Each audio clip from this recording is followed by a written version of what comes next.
ಜೈ ಭೀಮ್ ಸ್ನೇಹಿತರೆ, ಈತನ ಹೆಸರು ಮಿಥುನ್ ಹವಲ್ದಾರ್ ಎಂದು. ದಿನಾಂಕ 28 ನವೆಂಬರ್ 2020ರಂದು ಹೊಸಬೈಯಪ್ಪನಹಳ್ಳಿಯಲ್ಲಿ 4 ಅಂತಸ್ತಿನ ಕಟ್ಟಡದಲ್ಲಿ ಪೇಂಟಿಂಗ್ ಕೆಲಸ ಮಾಡಬೇಕಾದರೆ ಆಯ ತಪ್ಪಿ ಕೆಳಗೆ ಬಿದ್ದು ತನ್ನ ಬೆನ್ನು ಮತ್ತು 2 ಕಾಲುಗಳ ಮೂಳೆ ಮುರಿದು ಸರಿಸುಮಾರು 3 ಲಕ್ಷದವರೆಗೆ ಆಸ್ಪತ್ರೆಯಲ್ಲಿ ಖರ್ಚು ಆಗಿರುತ್ತದೆ. ಇದಾಗಿ ತಿಂಗಳಾದರೂ ಈತನಿಗೆ ಮನೆಯ ಮಾಲೀಕನಿಂದ ಯಾವುದೇ ರೀತಿಯ ಪರಿಹಾರ ಸಹಾಯಧನ ತಲುಪಿರುವುದಿಲ್ಲ. ನಿನ್ನೆ ಸಂಘಟನೆಯ ಹೋರಾಟ ಪ್ರತಿಫಲ ಮನೆಯ ಮಾಲೀಕ ಈತನಿಗೆ 5 ಲಕ್ಷ ರೂಪಾಯಿಗಳ ಪರಿಹಾರ ಧನವನ್ನು ಕೊಡುವುದಾಗಿ ಭರವಸೆ ನೀಡಿದ್ದು, ದಿನಾಂಕ 5/1/2021 ಮಧ್ಯಾಹ್ನ 2 ಗಂಟೆಗೆ ಡಿಡಿ ಮೂಲಕ ಹಣವನ್ನು ಕೊಡಲಾಗುವುದು. ಎಂಎಂ ರಾಜು, ಸಂಸ್ಥಾಪಕ ರಾಜ್ಯಾಧ್ಯಕ್ಷರು, ಜೈ ಭೀಮ್ ಅಖಿಲ ಭಾರತ ದಲಿತ ಹೋರಾಟ ಸಮಿತಿ, ರಿಜಿಸ್ಟರ್ಡ್.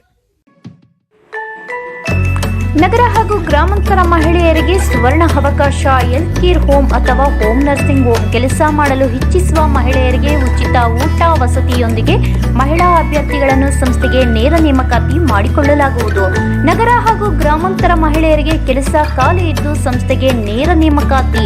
ವಯೋಮಿತಿ 18ರಿಂದ 35 ವರ್ಷದ ಮಹಿಳೆಯರಿಗೆ ಉಚಿತ ಊಟ, ಪ್ರತ್ಯೇಕ ವಸತಿಯೊಂದಿಗೆ ಮೊದಲ ತಿಂಗಳಿಗೆ 10,000 ಇದ್ದು ನಂತರ ಸಂಬಳ ತಿಂಗಳಿಗೆ 10,000ದಿಂದ 25,000ವರೆಗೂ ಇರುತ್ತದೆ. ಇದು ಮಹಿಳೆಯರಿಗೆ ಮಾತ್ರ. ಸರ್ಕಾರದಿಂದ ಮಾನ್ಯತೆ ಪಡೆದ ಸಂಸ್ಥೆಗೆ 800 ಮಹಿಳಾ ಅಭ್ಯರ್ಥಿಗಳು ಬೇಕಾಗಿದ್ದಾರೆ. ನೇರ ನೇಮಕಾತಿ ಮೊದಲು ಬಂದವರಿಗೆ ಮೊದಲ ಆದ್ಯತೆ. Health care home, home nursing ಹೋಮ್ನ ಕೆಲಸ ಗೊತ್ತಿಲ್ಲದ ಮಹಿಳೆಗೂ ಸಹ ಸರ್ಕಾರ ಮಾನ್ಯತೆ ಪಡೆದ ಸಂಸ್ಥೆಯಿಂದ ಉಚಿತವಾಗಿ ಕೆಲಸವನ್ನು ಕಲಿಸಿಕೊಡಲಾಗುವುದು. ಮೊದಲ 7 ತಿಂಗಳು health care home, home nursing home ಕೆಲಸವಿದ್ದು ನಂತರ ಮುಂದಿನ ಬಡ್ತಿಗೆ ಶಿಫಾರಸು ಮಾಡಲಾಗುವುದು. ವಿದ್ಯಾರ್ಹತೆ 5ರಿಂದ 7ನೇ ತರಗತಿ, SSLC ಪಾಸ್ ಅಥವಾ ಫೇಲ್. ಮಹಿಳೆಯರಿಗೆ ಮಾತ್ರ ಸುವರ್ಣ ಅವಕಾಶ. ಈ ಕೂಡಲೇ ಕರೆ ಮಾಡಿ 879222646766.